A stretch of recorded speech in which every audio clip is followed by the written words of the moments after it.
గట్టిగా కోరుకుంటే జరుగుతుందనేది ఒక సినిమా డైలాగ్ కాదు అది.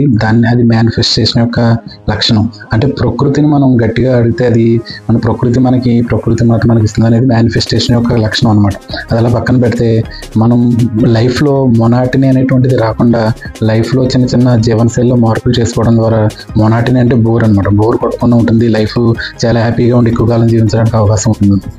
అంటే సపోజ్ ఒక వ్యక్తి వాకింగ్ చేస్తున్నాడు అనుకుంటే వాకింగ్ రోజు వెళ్తాను బోర్ కొట్టకుండా ఉండాలంటే వాకింగ్ బదులు ఒకసారి వాకింగ్ చేసి ఒక రోజు సైక్లింగ్ చేసి అదే వాకింగ్లో కూడా ప్లేస్లు మార్చడం, అదేవిధంగా స్లిప్పర్స్ పక్కన పెట్టేసి ఏదైనా తార్ రోడ్ లాంటివి ఉంటే నడవడం, లేదు అంటే అతను బ్రిస్క్ వాకింగ్ చేయడం, ఒకరోజు వాకింగ్ మానేయడం, ఇలా చేసుకోవడం ద్వారా వాకింగ్లో మార్పులు చేసుకోవడం ద్వారా అతను రోజు వాకింగ్ చేసే మోటివేషన్ అనేటువంటిది అతను వస్తుంది అన్నమాట. అంటే జస్ట్ ఎగ్జాంపుల్ ఉదాహరణ చెప్పింది. ప్రతి మనిషి జీవితంలో చిన్న చిన్న మార్పుల ద్వారా లైఫ్ బోర్ కొట్టకుండా ఉంటుందన్నమాట.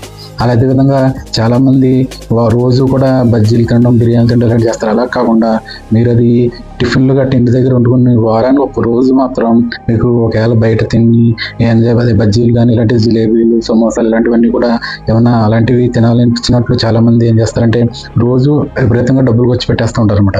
అంటే నెలకి 10,000, 15,000 కూడా బడ్జెట్ కేటాయించే వాళ్ళు కూడా బయట ఫుడ్ కోసం కేటాయించే వాళ్ళు కూడా ఉంటారు.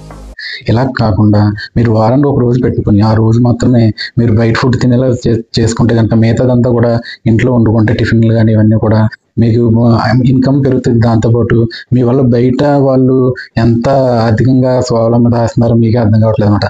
మీకు ఆరోగ్యం కూడా పాడైపోతుంది బయట ఫుడ్ వాళ్ళు రోజు తినడం వల్ల. మీరు వారానికి ఒక రోజు పెట్టుకుని ఎంజాయ్ చేయడం తప్పలేదు. దాన్ని మొనాటి నుంచి బయటపడుతూ ఉంటారు. అంటే లైఫ్లో చిన్న చిన్న మార్పులు అన్ని ఎంజాయ్మెంట్ చేయాలి, మధ్య మార్గం అనుసరించాలి. బౌద్ధ మతం మధ్య మార్గాన్ని బోధించింది. దాన్నే మిడిల్ పాత్ అంటారు అన్నమాట. అంటే ప్రతి విషయంలో కొన్ని విషయాల్లో జీవనశైలిలో మిడిల్ పాత్ అనేటువంటిది కీలక పాత్ర వహిస్తుంది అన్నమాట.